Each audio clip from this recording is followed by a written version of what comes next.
Chelsea here, and in this training I want to go over how to go ahead and create amazing ad images to get good results on your Facebook ads. So your image is very important, and the reason why is because when somebody's scrolling through their newsfeed, that's the very first thing that they see.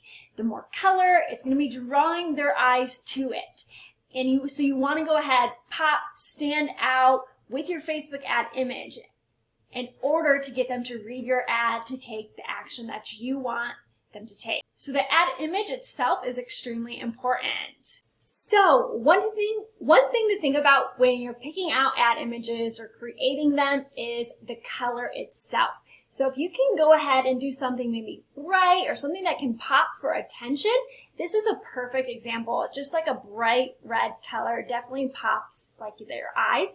So the brighter that your colors are, the human eye is going to draw to the brightest color. So keep that in mind when you're creating. Color does matter, as well as color evokes emotion. So like when you're starting to create a logo, for example, your brand may think of what type of emotion you want to go ahead and present it as you pick out your colors. For example, this breaks down the colors and their emotion. So a yellow, it brings more optimistic, clarity, warmth. Orange, more friendly, cheerful, confident. More of a hot pink, bright red, excitement, bold, youthful. Purple, creative, imaginative, wise. Blue, trustworthy, dependable, strength. Green, peaceful, wealth, money, health, growth. Gray, balance, calm, neutral. And this is how brands that have been using these different colors, you can kind of relate to it and see how they're using the colors for emotion.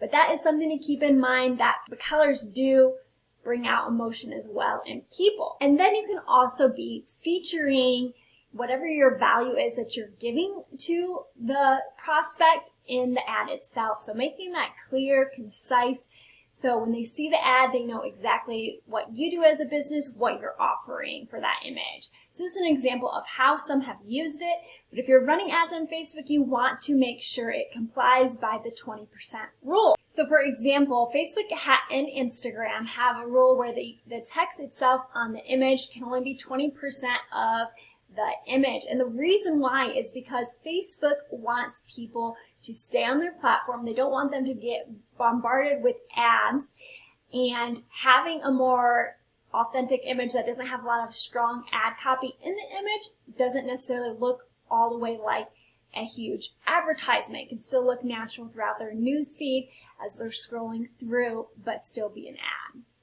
So this is a great example. You can kind of just think when you're creating your images that the text itself you're including is clear, concise, and small within that 20% rule. A way to go ahead and test this is once you've created your image, you can actually go ahead and upload it right here. And Facebook will test to make sure that the text fits within that 20% rule. And then when you go ahead and upload it, it is going to tell you if the image is okay to run. If they recommend changing the text a little bit. And so this is facebook.com/ads/tools/text_overlay. So that's just one way to go ahead test out before you launch the ad itself to make sure it fits in that 20% rule, because this can be a way that your ads will perform better. Then also having more authentic images does better with Facebook ads. People like to relate to people. So make sure you're using more authentic images. Shopify, this is a great example. A lady with her store saying, turn what you love into what you sell. And so if you have images for your brand, having something that's more relatable to you will help out, opposed to using stock images. Majority of the time, if you were to test both of the other, the authentic images perform a lot better.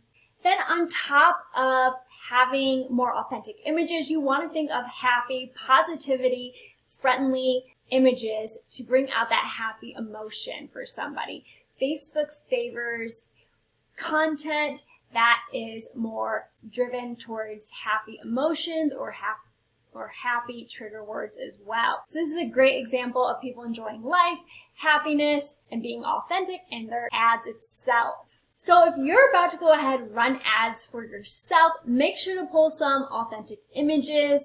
Or if you're doing it for a client as well, it's always good to go ahead and ask if they have any images. Maybe they can go ahead and create some of like behind the scenes, some stuff in their office, interacting with customers. So they're real life authentic images. And then when you go ahead and create those graphics, think of the colors that you're having, the text, making sure it's clear, concise, and fits within that 20% rule, as well as that image you want. When somebody is scrolling through their newsfeed, it draws their attention. So think of it as if you were in the user's shoes, scrolling through your newsfeed. Would you stop? Would you read this ad? Would it draw attention to you? And then always test out. So have a good variations to test out. Whenever starting a new campaign, always test out at least 10 to 15 different images.